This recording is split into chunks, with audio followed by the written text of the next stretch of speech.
Oh, ini ada pertanyaan nih ya. Saya sambil jawab ya. Ini saya selesaiin dulu, nanti saya jawab pertanyaan. Jadi Trojan itu akan komunikasi ke Kali Linux, dan dari Kali Linux saya bisa kasih perintah. Oke, tolong lihat ini handphone lokasinya ada di mana. Keluar lokasi handphonenya ada di mana, bentuknya ke Google Map. Keluar lokasi handphone di mana.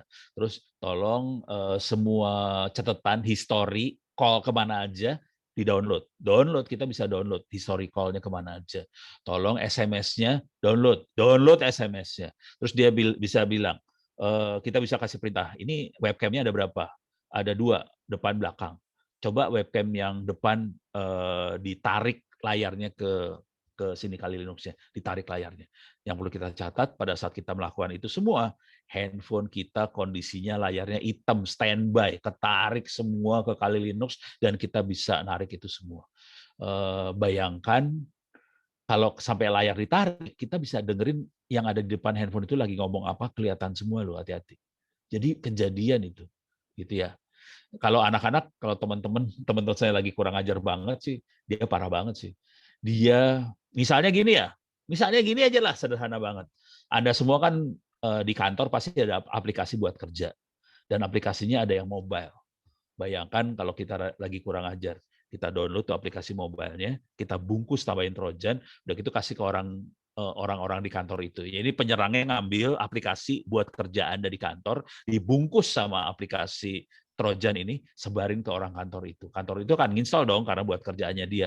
Padahal selain dia nginstall aplikasi buat kerjaannya, dia masukin Trojan ini ke dalam, akibatnya handphonenya bisa ditarik komunikasinya ke si penyerang yang menjalankan Kali Linux ini. Gitu ya.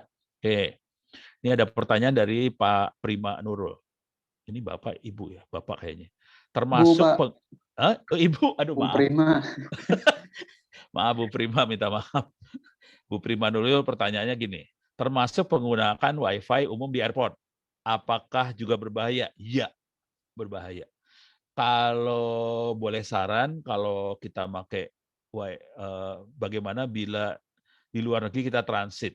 Biasanya pakai Wi-Fi bandara dulu sebelum sampai tujuan. Bagaimana supaya safe-nya, supaya amannya seperti apa. Jadi, kalau pakai Wi-Fi di airport segala macam, ya berbahaya. Bagaimana cara mengamankannya? Saya akan masuk ke Play Store.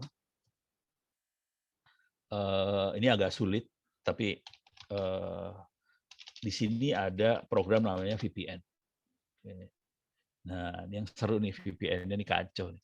Jadi VPN ini banyak banget. Kalau Steamore itu VPN-nya banyak banget ya. Ini banyak banget VPN. Oke. Nah, kita ini hati-hati ya, VPN hati-hati. VPN akan mengenkripsi semua komunikasi kita. Jadi semua komunikasi akan dienkripsi, dan akibatnya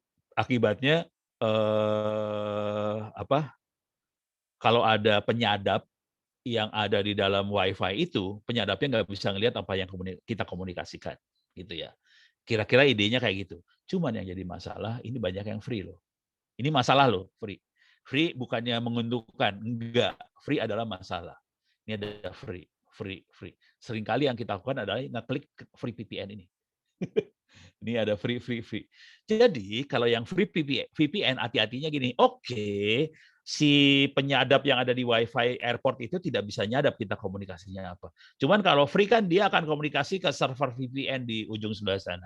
Bayangkan kalau orang yang jalani server VPN-nya adalah penjahat juga, dia bisa nyadap juga, sama aja. Jadi kalau mau sarannya sebetulnya best. Carinya kata kuncinya adalah best VPN Android. Oke. Jangan cari yang free. Jadi cari yang best VPN tapi bukan free. Oke. Kalau kepaksa banget free. Kalau kepaksa banget.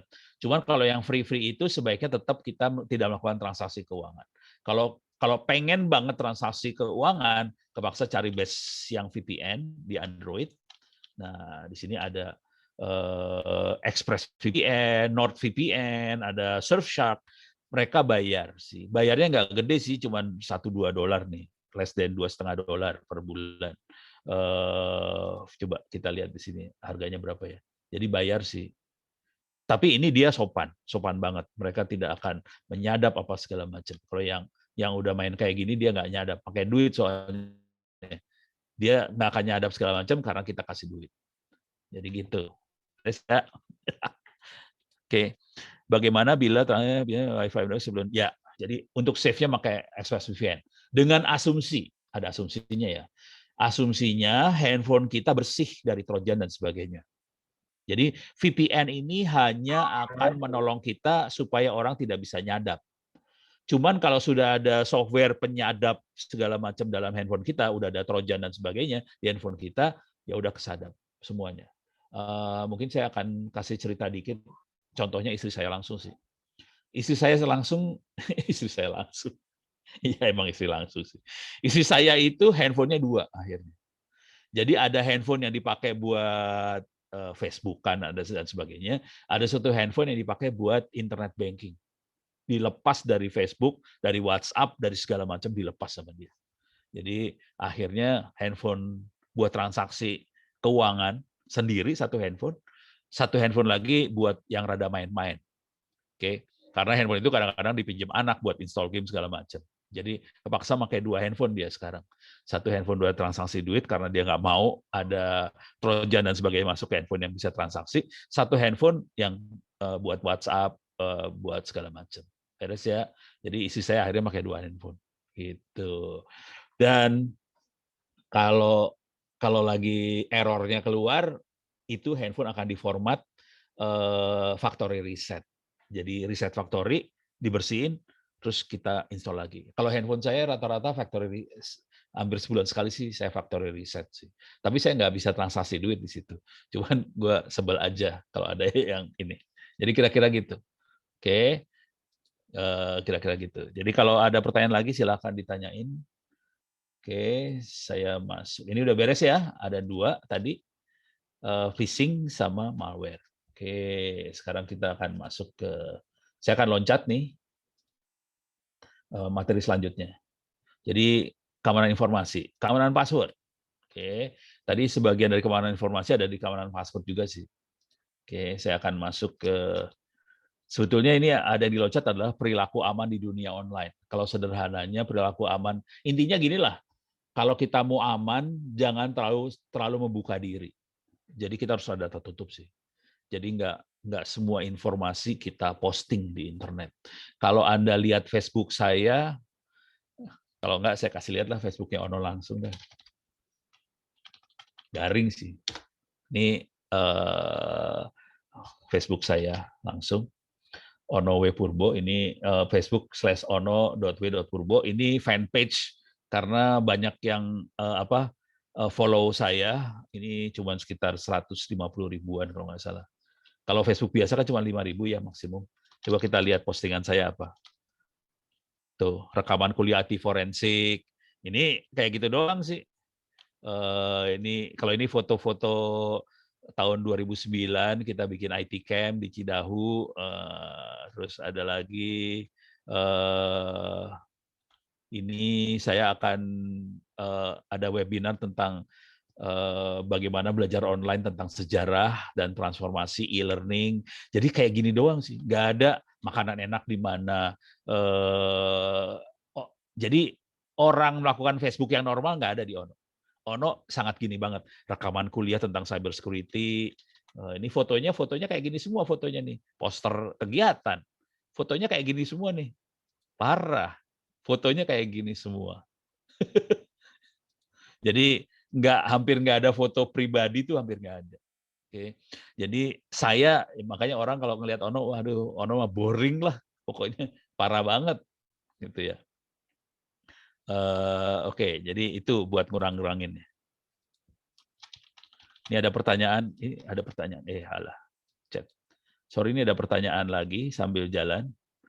Apakah menggunakan mode incognito pada browser ada manfaatnya dan kapan baiknya kita mengaktifkan mode incognito pada browser?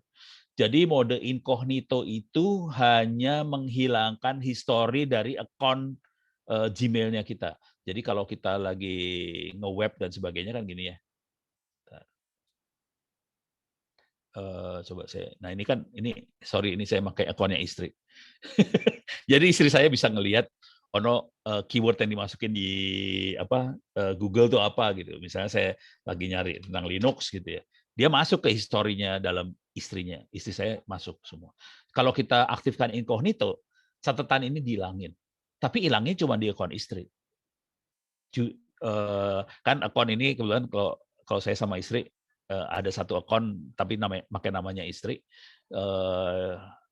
Dia dipakai di handphone tadi dia yang ada 2 biji, di handphone saya dipakai juga, di laptop juga saya pakai segala macam. Jadi ini saya pakai terutama supaya kalau kita mau ngelihat jadwal agenda, kita bisa saling lihat agenda. Saya hari ini harus ngapain, kemana segala macam, dia bisa lihat saya gitu. Soalnya saya butuh. Soalnya manajernya Ono tuh istri sih sebenarnya, bukan manajer, owner.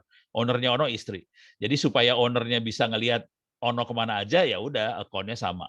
Cuman konsekuensinya adalah dia bisa ngelihat apa yang saya ketik, supaya nggak bisa ngelihat pakai incognito. Jadi incognito cuma itu doang. Tapi kalau ada penyadap, kalau ada proxy server, proxy-nya tetap bisa ngelihat kita ngerjain apa aja. Jadi incognito cuma buat akun Gmail-nya doang sih. Jadi gitu ya. Nggak berefek sih sebenarnya. Kalau saya percuma aja lah incognito mah, sadap-sadap aja habis kena. Oke. Ini dari Pak Leksi Hikmah. Mudah-mudahan saya nggak salah nih, antara Bapak Ibu bingung kadang-kadang. Tadi yang incognito Pak Dimas Dewantoro, sekarang dari Pak Leksi. Terima kasih atas penjelasan. Bagaimana mencek kondisi bahwa data kita bocor baik di HP atau di laptop? Ada teman bilang bahwa ketika kita searching di Google, tiba-tiba kita buka sosmed, ada iklan dengan yang kita cari Google itu menandakan data kita bocor, bagaimana mencegahnya. Oke. Aduh, seru ini kalau udah data bocor. Data bocor ya. Data bocor tuh gini cara. Paling sederhana gini dah. Ya, ini saya ngasih tahu yang namanya digital economy. Digital economy. Jadi mereka itu pintar semua sekarang. Kita masuk ke inilah, Bukalapak. Bukalapak. Tolong lihat iklannya. Iklannya ada iklan segala macam ya. Di bawah sini ada iklan. Ini bawah sini ada iklan. Rekomendasi buat kamu. Oke, ada iklan. Ya. Pertanyaan sederhana aja. Rekomendasi buat kamu ini ya. Iklan setiap orang sama enggak? Perhatikan iklan Ono kelihatan banget. Ada kamera, ada pesawat radio kontrol, ada drone, ini ada kunci, ini bukan, sorry, korek api gas, ada drone dan sebagainya. Oke. Terus ini ada kayak ginian. Oke. Ada. Ini kelihatan cowok banget iklannya ya. Iklannya cowok banget. Kalau Anda perempuan masuk ke toko-toko online, iklannya cewek banget.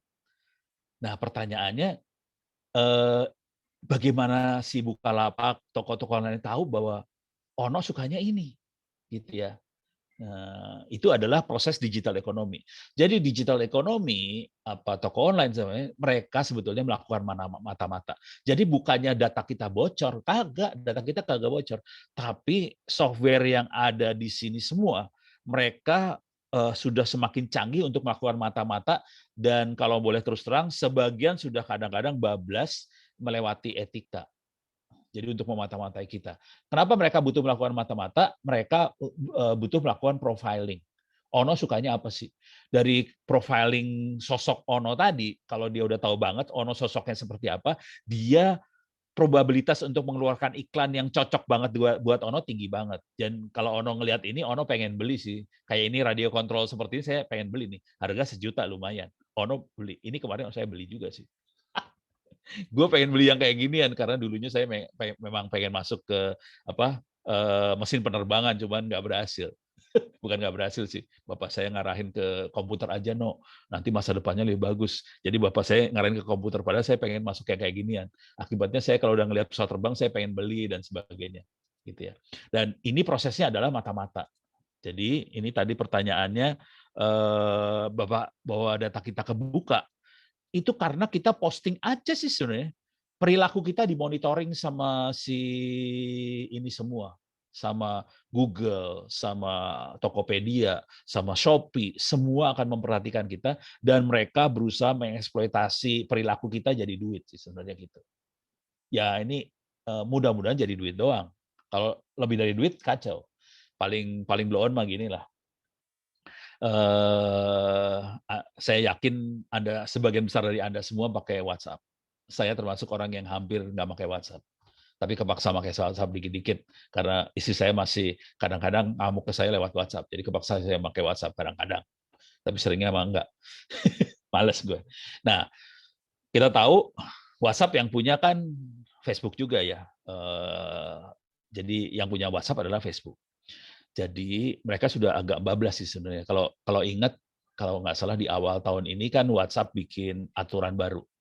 Anda harus tanda tangan bersedia bahwa data Anda di WhatsApp dikasihin ke yang lain, gitu ya. Karena udah banyak yang komplain. Sebetulnya udah bertahun-tahun belakangan ini WhatsApp kayak kayak kita pakai toko online juga ya. Jadi kalau kita perhatikan Google, WhatsApp, IG, apa segala macam, mereka hidup dari memprofiling kita dan menjual data tentang kita tadi supaya jadi iklan.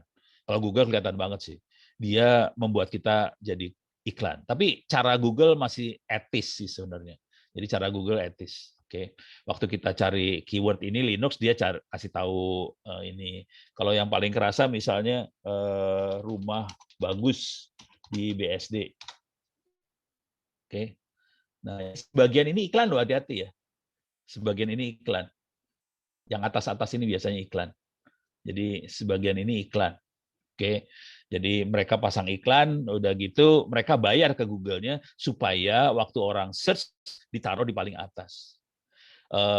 Dan kalau di toko-toko online, kalau kita masuk, mereka masukin jadi iklan. Dan ini iklannya bisa berlanjut ya. Saya kasih lihat lanjutannya dah. Misalnya saya cari inilah, ini lanjutan ini ya, lanjutan yang lain. Misalnya saya cari apa ya? Tadi radio control tank. Oke. Ini keluar radio control tank. Terus saya pilih salah satu yang ini misalnya saya pilih. Oke. Nah, lihat di bagian bawah sini nih. Nih barang terkait. Ini dikeluarkan karena mesin learning. Jadi di dalam Bukalapak ada ya semuanya udah pakai AI semua ya. AI pada dasarnya dia mengkoleksi perilaku kita dan dia melakukan dari koleksi perilaku kita dia bisa melakukan klasifikasi dan dia melakukan prediksi. Kira-kira si Ono sukanya apa sih? Anda sukanya apa sih? Terus jadiin iklan seperti ini. Oke, kebetulan saya ketemu sama waktu itu ngobrol sama Ibam. Ibam itu VP. Waktu itu dia vice presidennya Bukalapak urusan kayak ginian. Dan dia cerita bahwa Bukalapak apa adanya udah muterin. Ini Bukalapak kan bukan ranking pertama ya. Yang ranking pertama kan Tokopedia, Shopee segala macam di atasnya Bukalapak. Bukalapak aja yang bukan ranking pertama dia muterin duit sekitar 12 triliun per bulan. Ditambahin sama dia kayak ginian. Dia berhasil nambah perputaran duitnya beberapa ratus miliar tambahan. Gara-gara ini doang. Jadi tujuan akhirnya mereka sebetulnya adalah memperbanyak duit yang berputar. Itu aja sih sebenarnya. Kalau yang normal. Cuman kalau WhatsApp segala macam agak bisa lebih kurang ajar dari itu. Contoh, kalau cuma putaran duit bisa kayak gini cara ngetesnya. Kalau kita mau ngecek perputaran duit yang terjadi di WhatsApp ya, coba Anda ngobrol pakai WhatsApp. Coba aja ngobrol pakai WhatsApp apa aja, terus ngobrol sesuatu yang belum pernah diobrolin sebelumnya. Oke, misalnya kita ngobrol soal rumah lah, kalau kita belum pernah punya rumah ya, atau mobil lah kalau kita belum pernah punya mobil. Jadi ngobrol sesuatu yang belum pernah kita obrolin yang sebelumnya, dan tolong dilihat iklan yang ada di Facebook. Jadi kalau kita masuk Facebook kan ada iklannya itu sebenarnya. Ya ini jadi kayak gini doang. Oke. Intinya masuk Facebook terus lihat iklannya. Iklan di sebelah kanan kalau nggak salah. Nggak kelihatan. Masuk ke Facebook yang biasa aja kelihatan ada iklan tuh biasanya di sebelah kanan. Atau kita klik apa keluar iklan. Oke, saya masuk Facebook biasa. Ini mah orang biasa. Ada iklan nih kalau di sini suka ada iklan. Nah ini ada iklannya. Video just for you apa segala macam. Oke. Tolong lihat iklan-iklan di Facebooknya. Jadi ngomong pakai WhatsApp, iklan di Facebook biasanya akan sesuai tanda kutip dengan apa yang kita obrolin sih sebenarnya. Gitu. Beres ya. Jadi hati-hati. Jadi kadang-kadang kita lepasnya nggak sengaja sih. Dan mereka udah mainnya halus banget, hati-hati. Gitu ya. Kalau sampai yang mainnya tidak halus adalah gini. Kalau handphone kita kemasukan Trojan. Jadi kayak yang saya ceritain tadi, handphone itu akan beraktivitas, dia akan kirim data-data tentang kita segala macam, padahal si handphone itu layarnya hitam. Jadi kalau kita lihat handphonenya kayak standby, tapi handphonenya baterainya tiba-tiba cepat habis, handphonenya lebih panas. Jadi ada dua nih dari pertanyaan Pak Lexi Hikmah ini tadi ya. Jadi bagaimana ngecek kondisi data kita bocor? Yang paling tidak kita ketahui adalah dalam bentuk iklan. Tapi kita tidak sadar, kita tidak menyadari. Saya sih sadar sih, kalau saya sadar. Cuman ya gue kepaksa, orang gue butuh searching, beli barang ya kepaksa dah. Ya udah lu profiling gue dah. Tapi saya nggak macem-macem gitu. Karena saya sadar bahwa saya akan di profiling sama mereka gitu. Dan kalau yang tidak sengaja, yang paling nyebelin adalah kalau kita kemasukan trojan dan dia akan menyadap kegiatan kita di handphone segala macam. Itu handphone akan jadi panas, tiba-tiba ada komunikasi, Wi-Fi-nya kepake, nyala mati tuh Wi-Fi dan sebagainya. Jadi itu. Oke. Jadi itu yang kalau yang kasar. Kalau yang nggak kasar ini iklan. Izin tanya dari Pak Rino Hadi. Di rumah pakai Wi-Fi berjamaah 1G. Bagaimana tingkat resiko dengan menggunakan Wi-Fi sharing itu ada lebih dari 20 ID. Oke.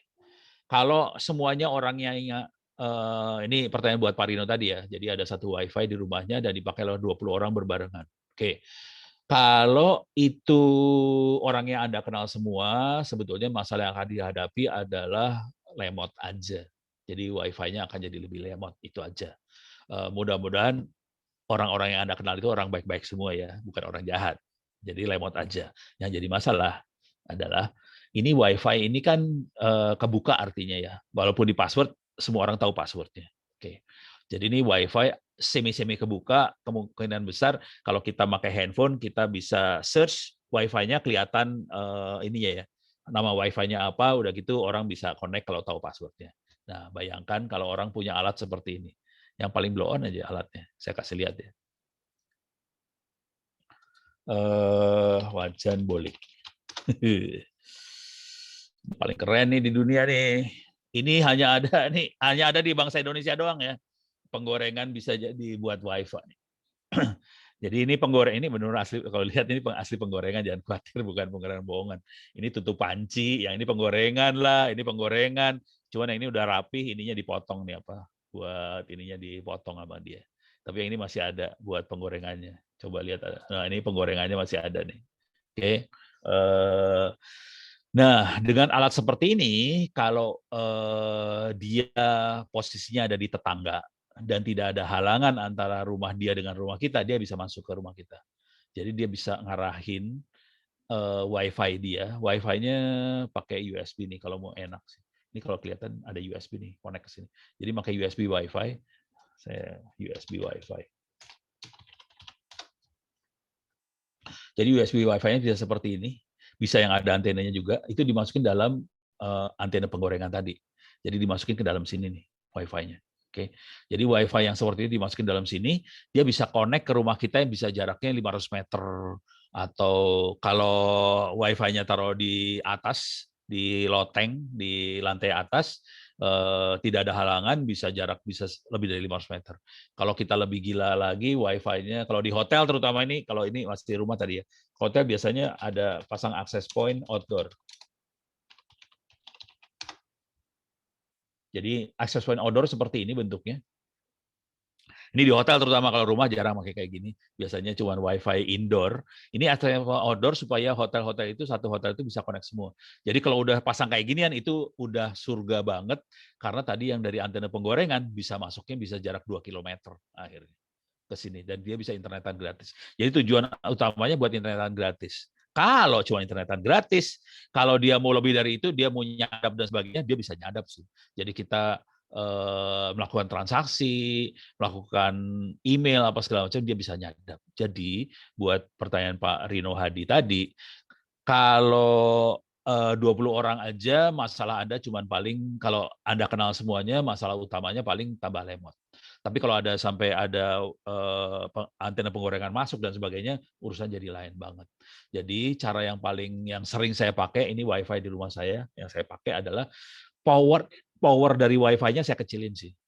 Jadi bukan digedein malahan. powernya dikecilin banget supaya yang connect jaraknya cuma 5 meteran gitu dari WiFi itu. Jadi yang antena penggorengan segala macam nggak bisa masuk. Kebanyakan power WiFi itu dipakai bisa untuk 50 meter dengan antena yang kayak gini nih. Kalau dia WiFi pakai antena apa sih namanya? Antena vertikal seperti ini, jarak 50 meter doang. Tapi kalau antena vertikal dimasukin dalam antena penggorengan, jarak bisa sampai 1 kilometer, 2 kilometer. Itu yang jadi masalah besar.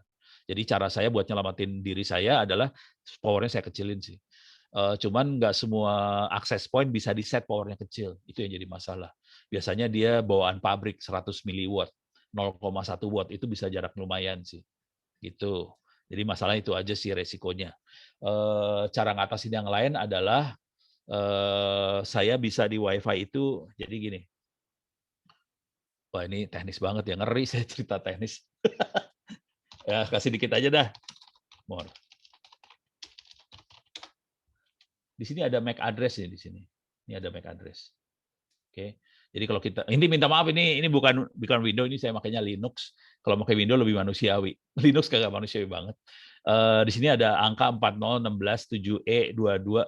Jadi setiap handphone, setiap laptop itu ada nomornya sih sebenarnya, nomor hardware-nya. Kita bisa filter di Wi-Fi-nya kita supaya hanya MAC address tertentu aja yang bisa connect, gitu ya. Saya kasih lihat dikit lah ya cara filternya. Saya masuk ke router internet saya. Ini minta maaf yang ini teknis nih ya, minta maaf banget. Saya masuk ke router internet saya. Ini router internet saya pakainya Oxygen di sini. Saya masuk sini WiFi. Di sini ada security. Oke. Di sini ada WLAN MAC filter configuration. Jadi saya bisa masuk ke WLAN MAC configuration, saya bisa blacklist. Bisa new, saya masukin MAC address mana. Ini, alah bukan. Yang tadi tuh, yang ini ya. Yang ini saya masukin 4016 segala macam, saya masukin di sini. 4 ini kelihatan formatnya harus AA.2 BB.2 CC.2. Jadi saya masukin apply. Jadi kalau ini dilakukan, si penyerang itu nggak bisa masuk gitu. Cuman masalahnya kita harus tahu MAC address penyerang itu berapa. Caranya ada di sini sih biasanya. Coba di LAN.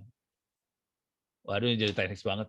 Udah cerita aja lah ya kalau terlalu teknis. Jadi kira-kira gini, Anda masuk konfigurasi LAN, nanti bisa kelihatan yang connect handphone mana, apa segala macam. Oke. Ini susah. Ya udah ceritanya gitu aja lah. Jadi di konfigurasi jaringannya kita bisa ngelihat sih sebenarnya yang connect siapa aja dan kita harus identifikasi handphonenya MAC address-nya berapa, laptop MAC address-nya berapa. Ini yang baik-baik lah. Ini ada yang nggak tahu siapa, tahu masuk. Nah itu kita blokir. Kira-kira gitu tekniknya. Itu ya. Cara lain adalah password diganti berulang-ulang. Tiap sekian sebulan sekali atau periodik diganti-ganti. Gitu. Kalau saya kebetulan WiFi ini sebagian saya kasih free sih buat tetangga-tetangga di sini biar bisa sekolah online gratisan. Kasihan kadang-kadang. Soalnya saya bukan hidup di menengah ke atas ya. Jadi daerah saya ini menengah ke bawah sih. Jadi ada yang jadi supir lah, ada yang cuci baju lah, apa segala macam. Ya udah saya kasih free. Jadi saya kayak gitu. Ini dari ini Bapak Ibu ya, Eka Aprilia. Minta maaf nih, nggak tahu. Selamat pagi Pak Ono, pagi. Izin bertanya, saya itu tipikal orang yang kadang berpikir, ya ampun, buat apa juga orang mau ngehack saya, wong saya juga bukan orang penting banget. Terus rekening saya segini-segini aja, jadi kadang nggak aware sama akun yang saya punya. Tapi tetap aja sampai sekarang akun IG saya sering ada yang coba login dari Ukraine. Berulang kali. Tujuan si perentas itu apa ya? Seperti itu. Dan perentas itu apakah punya kriteria mereka cari korban yang ditipu atau random aja pengen rentas account? Oke. Tujuannya bisa macam-macam. Ini Bapak Ibu ya. Tujuannya bisa macam-macam. Tujuan yang pertama biasanya adalah ini. Tujuan pertama adalah duit. Tapi tadi bilangnya kan rekeningnya segitu-gitu aja. Jangan khawatir, duit itu belum tentu dari kita loh. Jadi hati-hati. Jangan pernah berpikir bahwa mereka akan ngambil dari duit kita langsung. Enggak, tidak harus seperti itu. Dan yang kejadian adalah, ini kejadian sama saya langsung juga sih. Ada orang geblek, kacau. Bukan IG, tapi WhatsApp. Pada suatu hari, ada orang nge-WhatsApp ke saya pakai nama Ono W. Purbo, pakai, nomor sekian, nomornya bukan nomor saya, tapi namanya Ono W. Purbo, cuman begonya dia ngasih ini, ngasih foto dia sama cewek. Fotonya cowoknya bukan Ono, ceweknya bukan istrinya Ono. Udah gitu akhirnya saya bilang ke istri saya, "Ini ada orang gelo kali ya, pakai, nama Ono W. Purbo, fotonya bukan Ono, istri bukan Ono, nomor teleponnya." Langsung sama istri saya difoto, masukin ke Facebook. Hati-hati nih, ada orang pengen pura-pura jadi Ono." Jadi kejadian yang terjadi dan itu sering terjadi adalah dia tidak nyari duit dari kita langsung. Jadi dia sudah profiling teman kita siapa segala macam, yang dekat sama kita siapa aja, dan dia cari duit dari teman kita tadi. Gitu, hati-hati. Jadi tidak harus dari kita langsung duitnya, bisa dari saudara kita, dari teman kita yang lain yang lebih kaya daripada kita. Jadi kita menyelamatkan diri itu bukan buat kita aja, tapi buat teman-teman dan saudara kita yang follow atau jadi member dari kita, gitu. Beres ya? Jadi jangan khawatir itu. Cuman ada yang lebih kurang ajar teknik cari duitnya, kurang ajar, saya kebetulan jadi ingat ini. Korbannya waktu itu adalah temennya anak saya. Jadi anak saya udah sarjana sih, baru ya udah berapa tahun ini sarjana lah. Oke. Terus juga ada korban yang lain adalah seorang mahasiswa Universitas Islam di Medan. Ada berapa lah korbannya kayak gitu. Jadi kisahnya ini mungkin karena mereka baru sarjana, baru dewasa segala macam, terus ikutan yang ini loh, apa sih namanya? Online dating itu loh. Online dating. Parah. Dan ini banyak ya. Yang ini masuk ke kompas.com lagi, aduh parah banget. 10 aplikasi online dating yang bisa bantu cari jodoh, gitu ya. Jadi kita bisa masuk Google Apps, Play, App Store, kita masuk online dating. Ini banyak banget. Oke, jadi kita masuk online dating seperti ini. Ada yang free online dating segala macam. Udah gitu kejadiannya nih, cerita benerannya. Akhirnya anak saya kontak ke saya, "Pak, itu ada teman aku bisa dibantu nggak?" Jadi pasti usahanya online dating. Iya. Saya udah tahu, udah bisa ngeramal lah kayak gitu, udah bisa punya insting langsung. Ini kejadian juga sama yang anak yang di Medan tuh. Bayangin itu anak Aceh, Universitas Islam di Medan. Kontak saya, dia nggak nyebutin kasusnya apa, saya langsung tahu ini pasti usahanya online dating.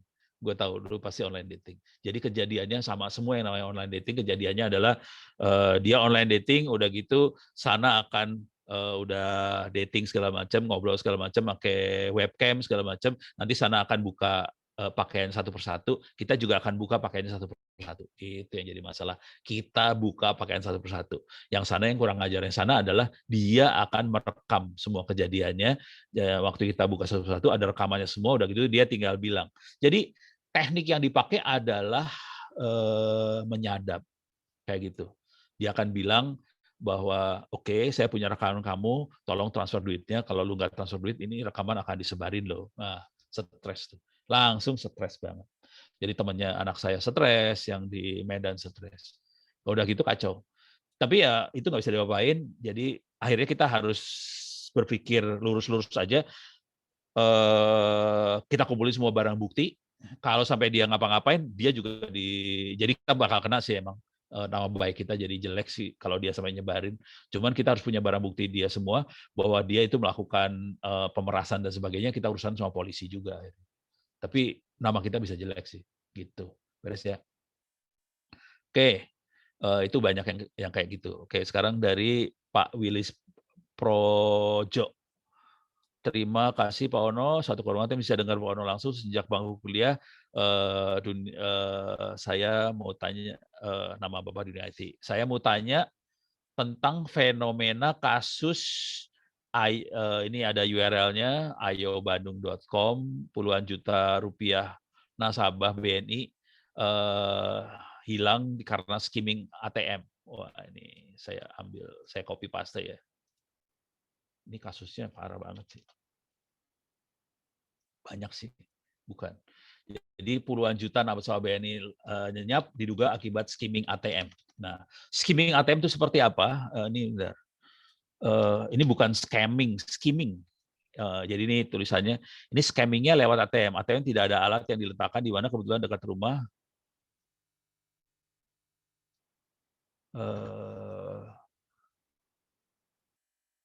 Jadi skimmer tuh caranya kira-kira gini. Saya harus mungkin pakai gambar aja ya. Skimmer ATM. Ini dia makhluknya.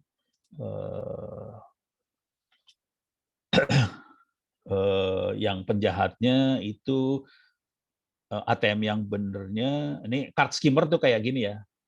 Card skimmer kayak gini. Jadi kita masukin ATM dan ATM akan dibacanya di, kalau kita lihat kartu ATM kan ada dua kartu ATM ya. Kartu ATM. Ini ada dua ya. Ada smart card-nya, ada chip-nya, ada kartu ininya, ada apa? Card apa sih? Tape-nya, ada tape-nya, ada chip-nya. Oke. Nah, sialnya, ini sial banget nih sebenarnya. Kebanyakan ATM tuh bacanya dari yang ini, dari tape. Itu yang bikin sial. Sementara EDC, alat buat pembayaran yang ada di bukan Tokopedia, maaf, ada di Indomaret, di Alfamaret, dia bacanya yang ini. Jadi kita selamat kalau kita bayarnya pakai Indomaret dan sebagainya. Jujur saya belakangan lebih sering pakai ini saya, karena ini saya rusak. Saya sengaja rusak saya ATM-nya. Kenapa ini rusak? Karena ini yang bikin masalah dengan alat-alat skimmer ini. Oke. Jadi ini hackernya, ada nggak yang ada hackernya langsung?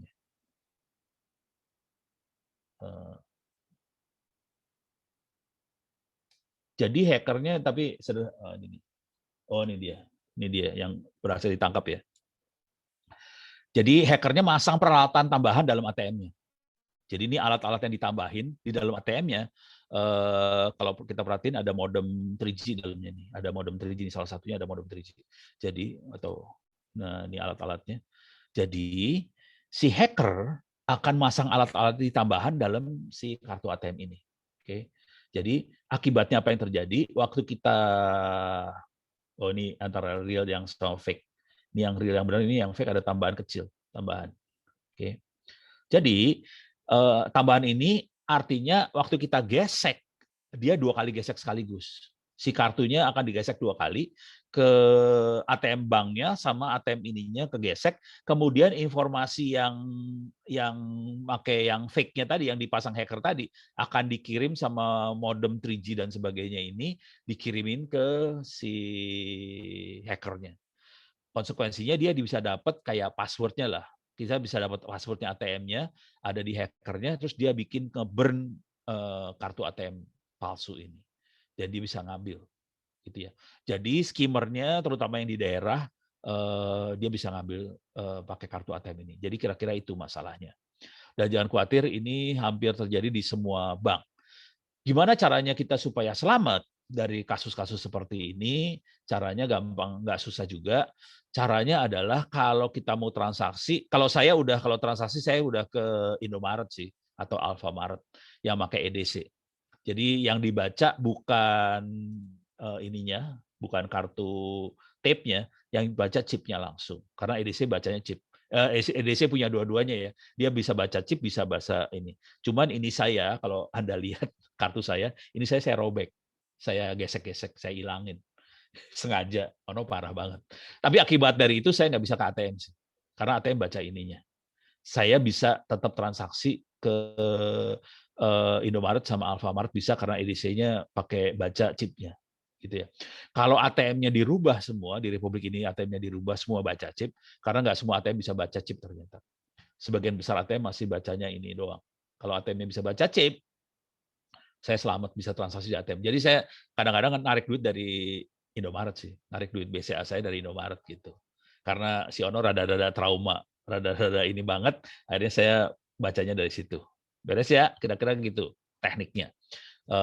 Urusan si skimmer ini. Oke.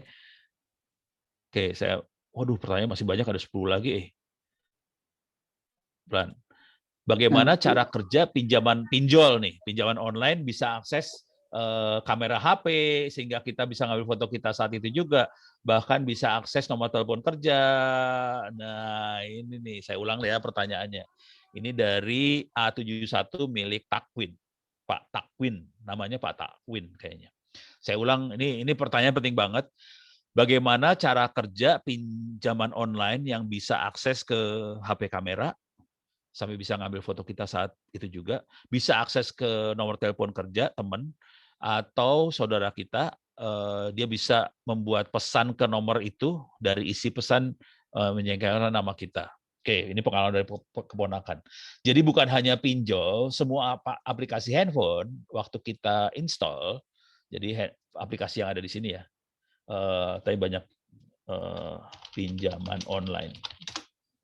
Jadi pinjol tuh banyak banget sih, pinjaman online banyak banget, dan ini sudah banyak jujur kasusnya ada di tetangga saya sebelah, itu sampai rumahnya dijual kepaksa.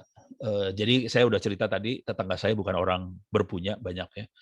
Tetangga rumah sebelah ini dia adalah marbotnya masjid kita di sini. Dia marbot. Terus anaknya pinjam duit pakai pinjol ini.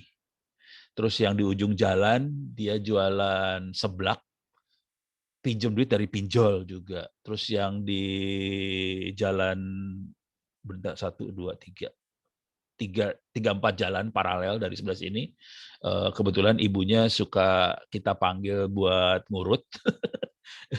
Anaknya pinjam duit dari pinjol juga sama. Kejadiannya sama semua. Jadi yang sebelah ini kalau nggak salah 70 juta rupiah, yang di ujung itu 100, yang tadi yang satu lagi itu yang urut tuh puluhan juta juga. Jadi kenanya puluhan juta semua, dan uang itu naik terus gitu ya. Jadi dia pinjamnya berapa, harus bayarnya berapa gitu. Jadi kayak rentenir sih sebenarnya, kurang ajar banget. Dan ini kalau yang tidak di-approve sama OJK bisa bikin masalah banget. Ini mereka udah mulai pakai ini AFPI, AFPI, AFPI. Jadi yang AFPI kayaknya yang approve ya, Asosiasi Fintech itulah Indonesia gitu ya. Yang AFPI. Ini ada tulisan OJK-nya nih. Yang OJK-nya itu rada bener. Cuman yang nggak ada, nah ini masih banyak yang nggak ada loh. Dan yang nggak ada ngasih ininya lebih menarik daripada yang ada OJK-nya. Nah, kalau kita nginstall, makhluk-makhluk ini kita install, nih saya klik aja ya, bisa nggak kelihatan. Dia minta izin apa. Ini pinjam apa segala macam, tapi nggak ada izinnya. Kalau nggak inilah, coba permission apps Android. Jadi waktu kita install, aplikasi Android akan minta izin sih sebenarnya. Ada nggak ini contohnya? Nah ini saya gedein ya, bisa nggak? Wah, ini gede lumayan. Jadi waktu kita install, dia akan minta izin. Boleh nggak dia akses kamera? Boleh nggak dia minta kontak, akses kontak, lokasi? Jadi ini harus di-yesin. Kalau si pinjol kurang ajar. Kalau Anda nginstall pinjol ini, pinjaman online itu, ini saya bisa akses semua ya. Jadi kita ngasih izin sebetulnya ke aplikasi pinjol buat akses ke lokasi lah, mikrofon lah, storage lah, ke kontak lah. Makanya tadi pinjolnya bisa dapetin nomor-nomor handphone teman-temannya. Dia bisa dapetin kamera, bisa akses ke kamera. Artinya dia bisa langsung ngelihat kamera dan ngefoto kita langsung gitu ya. Karena ini sih, gara-gara paling sederhananya kayak gini. Karena waktu kita install, kita kasih izin. Ya udah. Akibatnya kalau kita tidak bayar pinjaman online-nya, karena dia sudah punya nomor telepon semua teman-teman kita, dia akan bisa broadcast ke semua teman-teman kita bahwa, ini teman kamu yang ini punya utang sekian loh, nggak pernah dibayar loh, kayak gitu-gitu kira-kira. Nih kontaknya, karena dia bisa akses ke kontak. Kira-kira kayak gitu ya. Jadi sesederhana itu. Jadi cara paling sederhana, kalau kita nginstall aplikasi di handphone, tolong perhatikan izinnya apa, dia minta izin apa aja, gitu ya. Tapi sebenarnya paling sederhana lagi, jangan nginstall pinjol sih, jangan nginstall pinjaman online lah, udah dah. Cuman pinjol ada yang mulai baik sih sekarang, karena mereka kerasa sih industrinya kerasa. Kan ada yang baiknya juga ya. Yang baik-baik jadi nggak dapat duit gara-gara yang jahat-jahat ini gitu. Kira-kira kayak gitu. Jadi kira-kira gitu nih. Ini pinjol. Oke. Ntar saya cari chattingan saya lari kemana nih chattingan onnya. Baik. Pak Ono, mungkin untuk pertanyaan bisa kita lanjut nanti aja ya Pak, untuk Oh, materi oke. dulu. Gue Materi. udah lupa, gue kurang apa banyak banget ya. Ini udah masuk keamanan gadget segala macam sih. Oke. Oke. Perilaku aman di dunia online ini udah kebahas sebagian sih, sudah kebahas ya. Pengamanan gadget kan udah kebahas banget tuh tadi, banyak pertanyaan lebih ke arah gadget ya. Nah sekarang keamanan email, kira-kira gini, keamanan email ini susah keamanan email. Saya kasih lihat ininya aja langsung, email saya langsung aja ya keamanan email. Jadi itu tadi contohnya korbannya adalah yang melakukan B2B ke Cina tadi ya. Saya akan buka email saya, ini Thunderbird email saya tutup dulu. Ini adalah email saya, oke. Kebanyakan dari Anda semua pakai emailnya email aja biasa. Termasuk Pak Rangga emailnya email biasa juga sih, email biasa aja sih. Email normal. Ini saya delete dulu lah, delete message. Oke. Nah, sekarang kalau yang benar sebetulnya email harusnya punya kemampuan buat autentikasi. Ini ono bener yang ngirim atau ono bohong. Ini message-nya benar-benar yang ini atau dirubah di jalan. Kayak gitu-gitu. Jadi kita nyebutnya CIA, confidentiality, availability, sama integrity dari data. Oke. Nah, di sini, wah ini komunikasi sama Pak Rangga segala macam ada di sini ya. Nah, ini saya sudah nambahin sih fasilitas di email saya nih sebenarnya. Kelihatan di sini ada security, di sebelah kiri atas ini ada security. Jadi saya bisa encrypt semua emailnya, saya bisa tanda tangan digital email ini. Kalau tanda tangan digital, ujung sebelah sana bisa ngecek. Ini ono bener atau ono bohong sih? Bisa dicek sih. Kalau di encrypt, orang lain nggak akan bisa baca kecuali yang ono aja yang bisa yang punya fasilitas buat encrypt decrypt. Saya kasih contoh aja ya, ini buat keamanannya. Saya akan kirim email ke sini.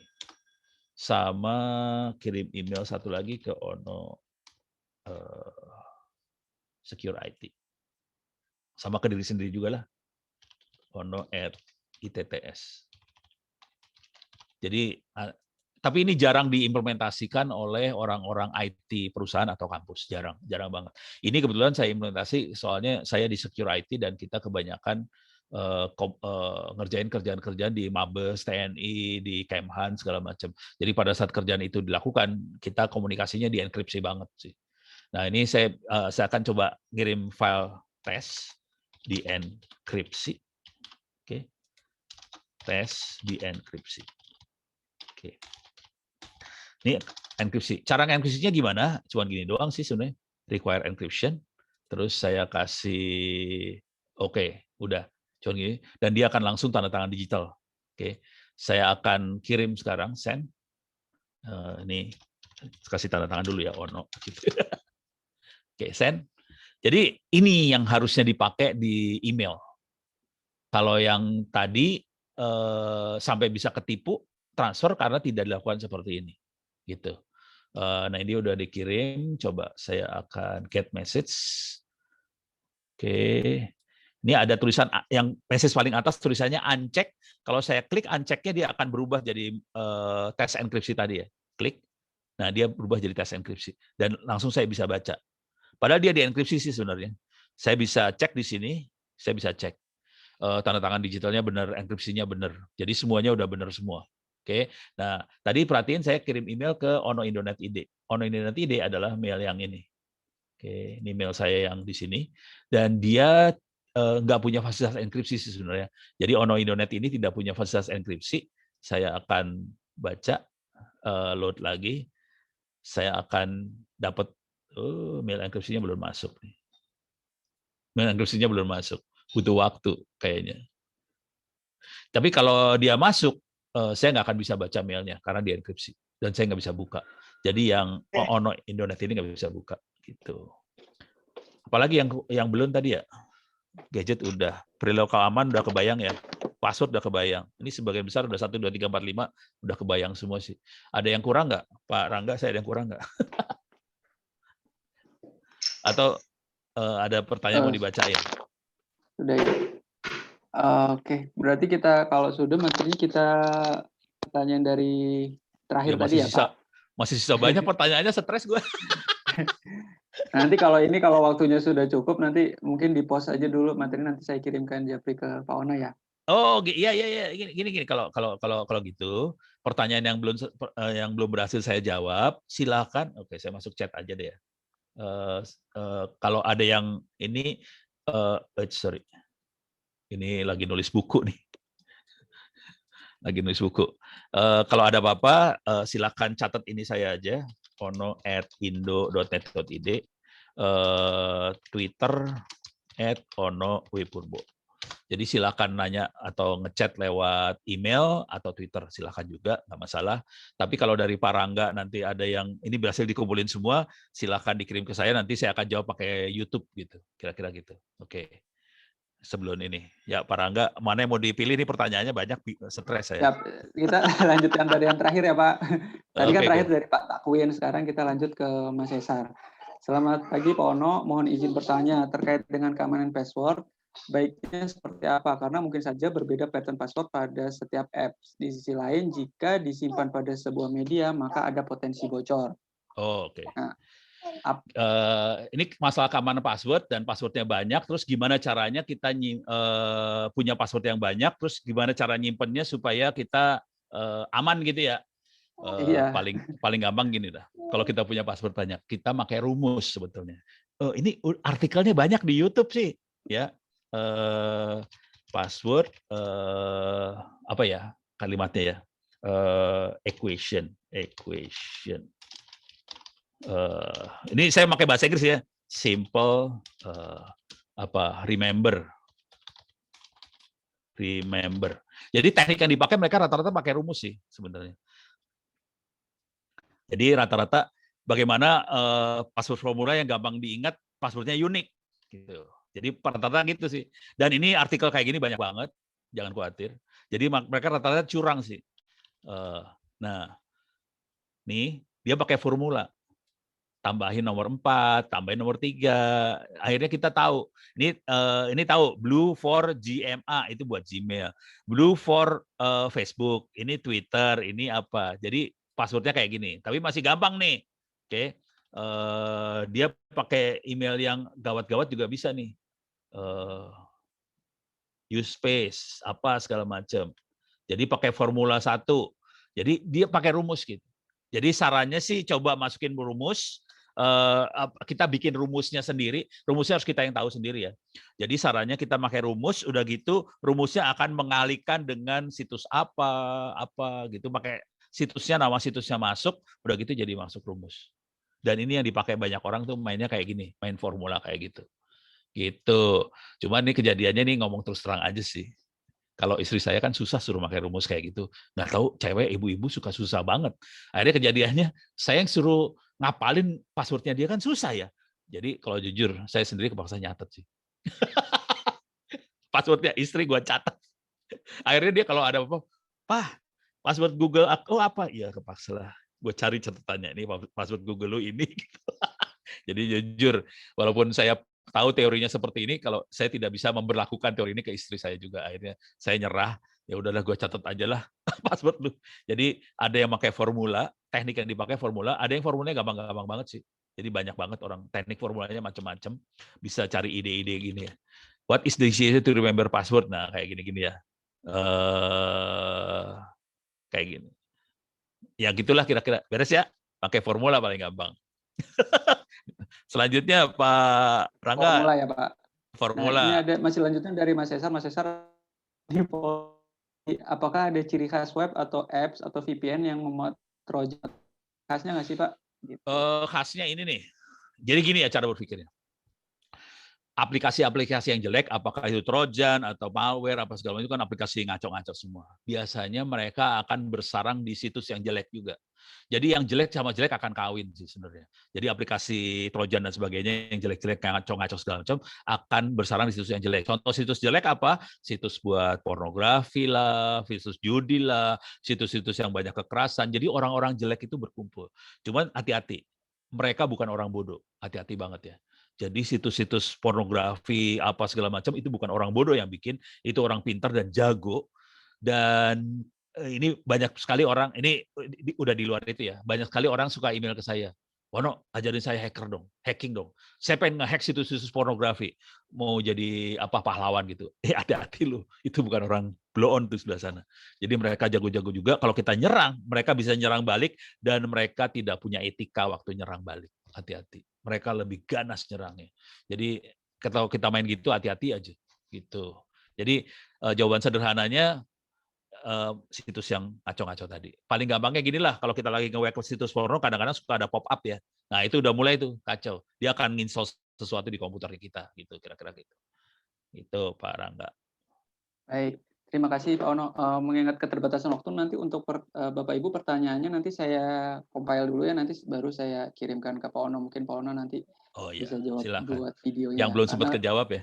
iya, betul. Belum sempat kejawab karena lumayan banyak juga ya Pak Ono pertanyaannya. Nanti Ya itu belum tanggung lagi jawab Pak Rangga lanjutannya. lah bagian itu. Baik, kalau gitu saya wrap sedikit Pak. Ada beberapa yang mungkin tadi yang disampaikan Pak Ono, tapi nggak banyak juga yang saya copy gitu. Kalau kita keamanan di dunia maya itu paling nggak kita kurangin kepo, betul ya Pak? Itu ya betul. Terus tidak sembarangan klik link yang dikirim dari sumber yang belum jelas kevalitannya, nggak sembarangan install aplikasi, nggak sembarangan menggunakan wifi publik terkhusus untuk transaksi keuangan ya Pak. Iya. Eee, terus ini tadi yang ingat juga nih, kalau sudah reset factory handphone, jangan sampai restore aplikasi lagi ya Pak, Iya, karena betul. takutnya ada malware-nya gitu, jadi Malware-nya ke ikut ke restore. restore juga, ke restore juga gitu ya. Terus kemudian untuk password, bisa jadi password dengan tingkat kerumitan tinggi, kalau enggak kita periodik ganti password. Tadi juga ada Betul. pertanyaan, kalau misalnya password-nya banyak nih di beberapa aplikasi, pakai formula password ya Pak? Iya. Oke, ya wis. Mungkin Cuma itu yang hati-hati ya, bisa. hati-hati gini. Walaupun kita passwordnya susah dan sebagainya, kalau disadap passwordnya tidak keluar juga sih. Jadi kita harus tahu, jangan sampai kesadap. Caranya gini buat taunya. Kalau kita nge-web keluar kayak gini nih, untrusted website, untrusted connection ya. Oke. Jadi bentuknya kayak gini nih ntar. Jadi kalau kita nge-web, keluar gambar seperti ini nih, kayak gini. Connection is untrusted gitu ya, ada gambar polisi untrusted. Nah, kalau kita yakin bahwa situs di sebelah sana itu bisa dipercaya, kita silakan ngeklik I understand the risk. Kalau kita yakin sana bisa percaya. Tapi kalau kita masuk misalnya klik BCA, tapi keluarnya kok kayak gini gitu, masalah tuh. Misalnya kita masuk ke situsnya punya kantor, tapi keluarnya kayak gini. Nah, ini masalah. Jangan klik understand the risk. Yang kita harus lakukan adalah matiin semuanya, putusin sambungan. Ini kenapa bisa terjadi seperti ini? Ini walaupun kita melakukan komunikasinya di enkripsi, pakai HTTPS, aman harusnya. Tapi di tengah jalan itu ada yang namanya man in the middle attack. Jadi ada orang yang nyerang di tengah. Gitu ya. Dan kalau udah MITM itu masuk, man in the middle attack itu masuk, walaupun kita enkripsi, pakai HTTPS segala macam, passwordnya jebol. Bisa dijebol sama dia bisa dapetin passwordnya. Gitu. Jadi kalau sampai seperti ini, putusin sambungan sih. Jadi walaupun passwordnya bagus, tetap kita harus hati-hati, jangan pernah percaya sama password aja. Karena ada orang-orang yang lebih gila daripada password. Gitu, gitu Pak Rangga. Parah banget dunia ini, parah banget sih. Kalau udah masuk ke dunia ini, parah. Baik, Mangga, Pak terima Rangga. kasih tambahan informasinya Pak Ono.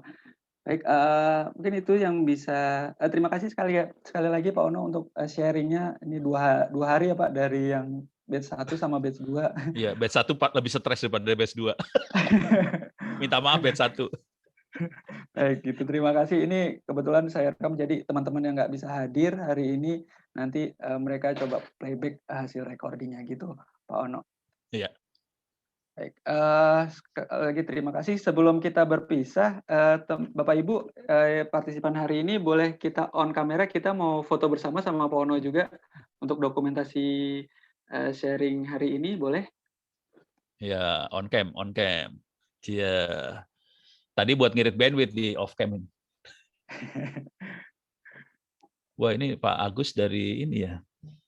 P3 Palang Merah ya. Saya ditolak vaksin COVID saya ditolak nggak boleh vaksinasi. Nanti percobaan lagi ketiga ya Pak.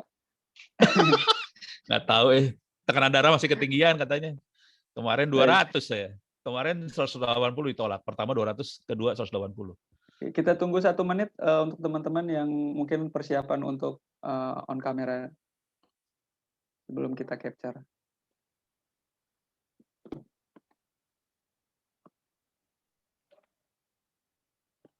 Oke. Bapak Ibu, ayo ada lagi yang bisa join untuk on kamera?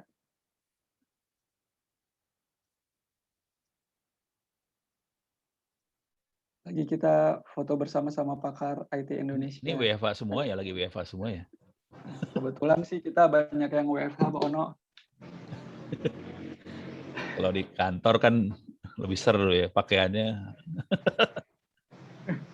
Oke, ini yang screen 1 di saya sih sebenarnya udah nyala semuanya. Coba saya screen dulu. Saya hitung mundur 1, 2, 3. Wah, itu Pak Rizky sama anaknya.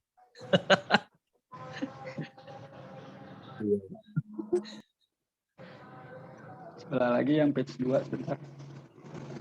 Enakan WFH ya bisa sama anak istri ya. Kalau di kantor kan nggak bisa. Sekarang mah. Oke, ini page 2-nya 1, 2, 3.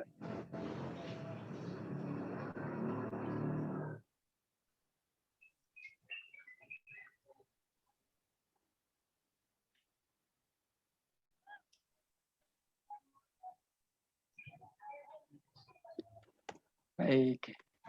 Ya, sudah. Terima kasih banyak Bapak Ibu atas partisipasinya hari ini. Mudah-mudahan ilmunya bermanfaat. Nanti link recordnya akan saya kirimkan via email, termasuk kuisnya ya. Nanti mudah-mudahan Bapak Ibu bisa tolong dilengkapi hari ini. Sekali lagi terima kasih Pak Ono atas waktunya. Oke, terima kasih banyak semuanya. Semoga sehat, semoga sukses, semoga lancar. Saya live juga ya. Terima kasih Pak Ono. Terima kasih Pak Ono semuanya, Mas Rangga. Terima kasih Pak, sehat semuanya, sukses selalu. Sukses selalu. Waalaikumsalam warahmatullahi wabarakatuh. Waalaikumsalam warahmatullahi wabarakatuh.